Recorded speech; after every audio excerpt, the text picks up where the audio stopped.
दोस्तों class 9 chapter number 1 lecture number 2। अब तक हमने दो प्रॉपर्टीज ऑफ मैटर पढ़ ली दोस्तों। कौन कौन सी प्रॉपर्टी पढ़ ली? The particles of matter have space between them. And दूसरी प्रॉपर्टी कौन सी पढ़ ली दोस्तों? The particles of matter are continuously moving. आज हम तीसरी प्रॉपर्टी करेंगे दोस्तों। कौन सी प्रॉपर्टी है? The particles of matter attract each other. अब ये अट्रैक्ट का मतलब क्या होता है दोस्तों? कि द पार्टिकल्स ऑफ मैटर एक दूसरे को खींच के रखते हैं। दो पार्टिकल है, मान लो दो पार्टिकल है, वो एक दूसरे को खींच रखते हैं। वो इसको खींच के रखेगा, ये पार्टिकल उसको खींच के रखेगा। यानी कि the particles of matter attract each other. यानी कि मान लीजिए ये पार्टिकल्स ऑफ मैटर है, किसी भी मैटर के ये पार्टिकल्स हैं। ये पार्टिकल इसको खींच के रखेगा, ये पार्टिकल इसको खींच के रखेगा। ठीक है दोस्तों, ये पार्टिकल इसको खींच के रखेगा, ये पार्टिकल इसको, ये पार्टिकल इसको, ये पार्टिकल इसको, ये पार्टिकल इसको, ये इसको। यानी कि एक दूसरे के बीच में अट्रैक्शन फोर्स होती है। ऐसा नहीं है दोस्तों, बिल्कुल साथ वाले के साथ ही होती है। ये पार्टिकल इसको भी खींच के रखेगा। The particles of matter attract each other and every particle का मतलब क्या है कि ये पार्टिकल में और ये पार्टिकल में भी अट्रैक्शन फोर्स होगी। ये पार्टिकल इसको इधर खींच के रखेगा, ये पार्टिकल इसको इधर खींच के रखेगा। यानी कि ये और इसके इन दोनों के बीच में चाहे कितना भी दूर क्यों ना हो, अट्रैक्शन होती जरूर है दोस्तों। ऐसा नहीं है कि वो बिल्कुल साथ साथ वाले में ही अट्रैक्शन होगी। हर एक पार्टिकल हर एक दूसरे पार्टिकल को खींच के रखता है। This is the universal truth. हर एक बॉडी दूसरी बॉडी को खींच के रखती है और हर एक पार्टिकल दूसरे पार्टिकल को खींच के रखते हैं। The particles of matter attract each other. ये पार्टिकल इसको करता है, ये पार्टिकल इसको अट्रैक्ट करता है, ये पार्टिकल इसको भी अट्रैक्ट करता है, ये पार्टिकल इसको भी अट्रैक्ट करता है, ये पार्टिकल इसको भी अट्रैक्ट करता है, ये पार्टिकल इसको भी, ये इसको भी, ये इसको भी। यानी कि हर एक पार्टिकल में एक दूसरे के बीच में कोई भी पार्टिकल हो, एक दूसरे के बीच में फोर्स ऑफ अट्रैक्शन होती जरूर है। अब ये बात करते हैं दोस्तों कि किन मैटर के पार्टिकल्स में फोर्स ऑफ अट्रैक्शन ज्यादा होगी और किस मैटर के पार्टिकल में फोर्स ऑफ अट्रैक्शन कम होगी। ये किस चीज से पता चलेगा हमें? तो हम इसको समझने के लिए एक एक्टिविटी परफॉर्म करते हैं दोस्तों। एक्टिविटी में क्या कहा गया है कि आप 3 ग्रुप्स बना लो, 4 बंदों के 3 ग्रुप्स बना लो। तीनों ग्रुप में से जो पहला ग्रुप है दोस्तों, उसको आपने कैसे खड़ाना है कि इस बंदे ने इस बंदे की बैक में हाथ डाल के रखा हुआ है, इस बंदे ने इसकी बैक में, इसने इसकी, इसने इसकी, इसने इसकी, इसने इसकी। यानी कि प्रॉपर एक दूसरे के साथ खड़े प्रॉपरली और एक दूसरे की बैक में हाथ डाल के पूरी अच्छी तरह से होल्ड करके वो खड़े हुए हैं। और दूसरा ग्रुप कैसे खड़ाना है दोस्तों कि एक बंदा दूसरे बंदे का हाथ होल्ड करके रखेगा। यानी कि ये मैं हूं, उस तरफ कोई और बंदा है, वो इस तरह से हाथ होल्ड करेगा मेरा, मैं इस तरह से हाथ होल्ड करूंगा उसका। और तीसरा ग्रुप कैसे खड़ाना है दोस्तों आपने कि मैं सिर्फ उसको बस टच करूं।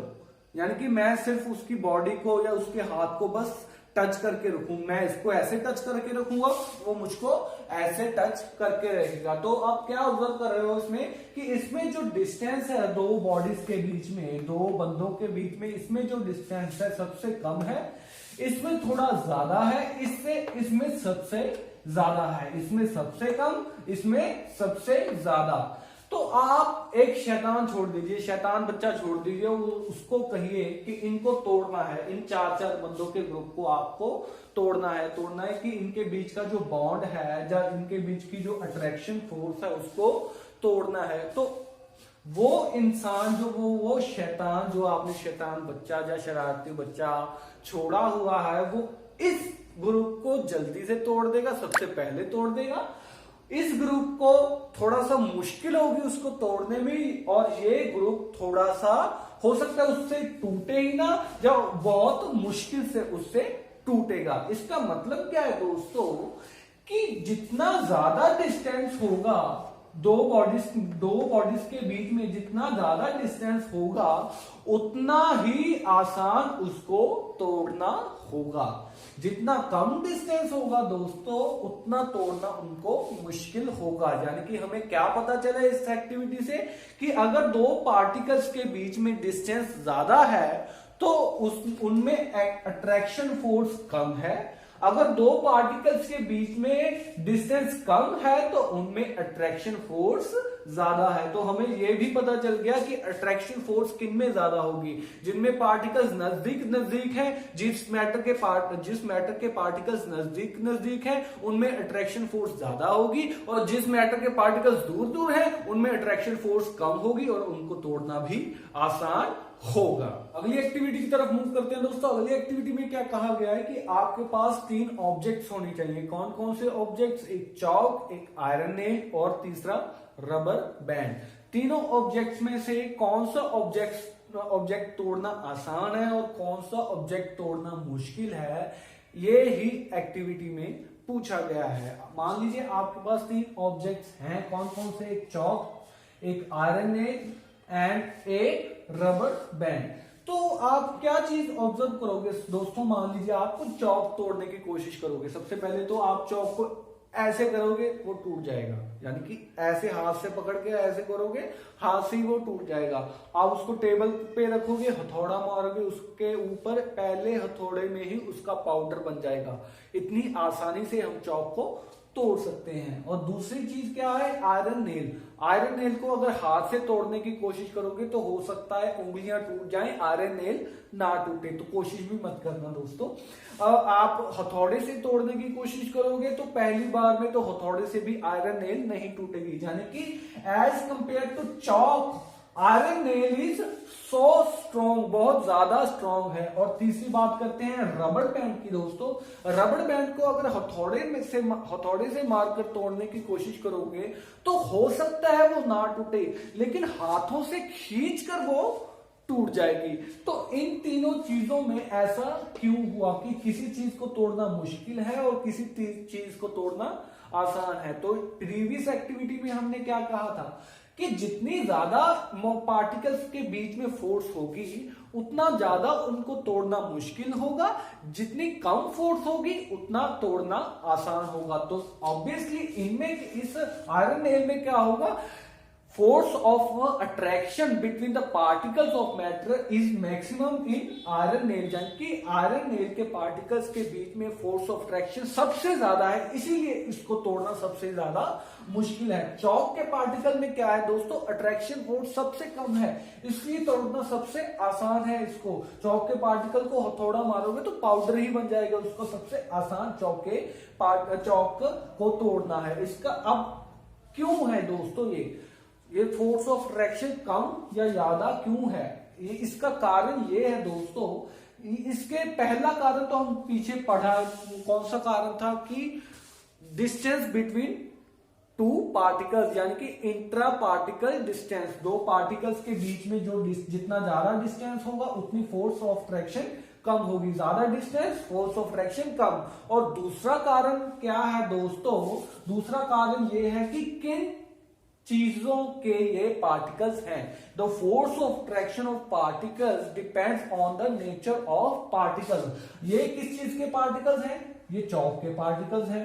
ये किस चीज के पार्टिकल्स हैं? ये आयरन नेल के पार्टिकल्स हैं। ये आयरन नेल के पार्टिकल्स हैं, ये चौक के पार्टिकल्स हैं। और ये किस चीज के पार्टिकल हैं? ये रबर बैंड या रबर के पार्टिकल्स हैं। और चौक के पार्टिकल्स में अट्रैक्शन फोर्स दोस्तों कम है, आयरन नेल के पार्टिकल्स में अट्रैक्शन फोर्स मैक्सिमम है, और रबर के पार्टिकल में, रबर बैंड के पार्टिकल में अट्रैक्शन फोर्स इस हिसाब से है, अगर खींचोगे तो टूटेंगे, अगर हथौड़ा मारोगे तो हो सकता है ना टूटे। क्यों? क्योंकि रबर के पार्टिकल्स के पास इलास्टिसिटी की प्रॉपर्टी है दोस्तों। रबर के पास इलास्टिसिटी की प्रॉपर्टी है। जब आप उसको खींचते हो रबर को, तो वो थोड़ी सी खींचने के बाद अपनी पोजीशन पे वापस आ जाती है। क्यों आ जाती है? क्योंकि उसके पार्टिकल्स अपनी जगह से एक बार हिल के वापस वहीं आ सकते हैं, उनके पास ऐसी प्रॉपर्टी है। और दूसरी चीज, कौन सी चीज पे अट्रैक्शन फोर्स डिपेंड करती है? दूसरी चीज है दोस्तों पैकिंग ऑफ पार्टिकल्स। जितनी ज्यादा अच्छी तरह से पैकिंग की होगी पार्टिकल्स की, उतना मुश्किल उसको तोड़ना होगा। तो इस तीनों चीजों में पैकिंग सबसे ज्यादा अच्छी किसमें होगी? ऑब्वियसली आयरन नेल के पार्टिकल्स बहुत ज्यादा अच्छी तरह से पैक किए होंगे। अच्छी तरह से पैक किए होने की वजह से इसको तोड़ना बहुत मुश्किल होगा। इसमें पैकिंग जो है बहुत पुअर होगी, बहुत बुरी पैकिंग होगी। इसी वजह से अगर हथौड़ा मारोगे तो पाउडर ही बन जाएगा, टूटना तो बहुत आसान है इसका। और रबड़ बैंड में पैकिंग इस हिसाब से की है दोस्तों कि अगर खींचोगे तो वो अपनी पोजीशन पे वापस आने की क्षमता रखते हैं बियॉन्ड इट्स इलास्टिक लिमिट। अगर ज्यादा खींचोगे तो टूट भी सकते हैं। तो तीनों चीजें हमें तीन प्रॉपर्टीज हमें समझ आ गई ना कि अट्रैक्शन फोर्स किन किन चीजों पे डिपेंड करती है, किन किन चीजों पे। एक तो इंट्रा पार्टिकुलर डिस्टेंस है, यानी कि पार्टिकल्स के बीच में कितना डिस्टेंस है।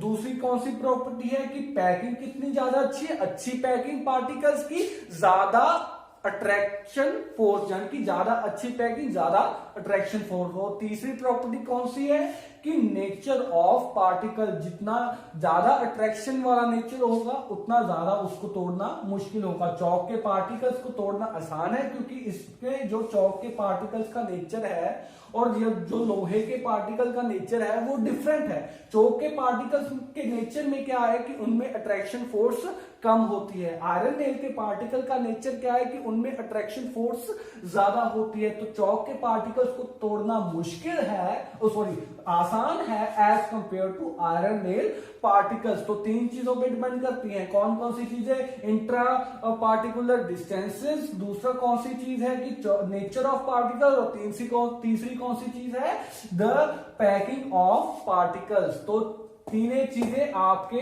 समझ में आ गई। अब मूव करते हैं दोस्तों अगली एक्टिविटी पर।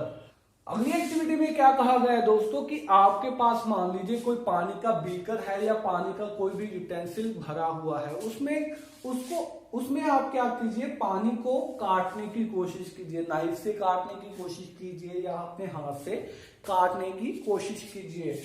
तो जब आप उसको काट के अपना हाथ वापस लोगे तो आप क्या देखोगे कि पानी के पार्टिकल्स जब आपने काटा तो थोड़े थोड़े दूर दूर जरूर हो गए, लेकिन जब वापस आपने अपना हाथ या नाइफ लिया तो वो फिर से पास आ गए। ये क्यों हुआ दोस्तों? क्योंकि पानी के पार्टिकल्स के बीच में अट्रैक्शन थी। इसी से क्या प्रूव होता है? The particles of matter have attraction between them. ये तो हम कब से बोलते आ रहे हैं कि particles of matter have attraction between them, have attraction between them, have attraction between them. चाहे वो किसी भी मैटर में क्यों ना हो, पार्टिकल्स किसी भी मैटर के क्यों ना हो, उनमें अट्रैक्शन जरूर होगी। चाहे वो सॉलिड हो, लिक्विड हो, गैस हो, चाहे चींटी के पार्टिकल हो, चाहे पहाड़ के पार्टिकल्स हो, उनके बीच में अट्रैक्शन जरूर होती है। तो क्या देखोगे आप, जब तक आपका हाथ उस पानी के अंदर है तो वो दूर दूर रहेंगे, लेकिन जब आप हाथ हटाओगे तो फिर से वो पास आ जाएंगे, फिर से पानी वही शेप में आ जाएगा। इसका मतलब क्या है कि पानी के पार्टिकल्स में भी अट्रैक्शन है, तभी वो एक दूसरे को खींच के अपनी अपनी पोजीशन पे पहले वाली पे आ गए। इसका मतलब क्या है दोस्तों कि पानी के पार्टिकल्स के बीच में भी अट्रैक्शन है। The matter particles have attraction between them.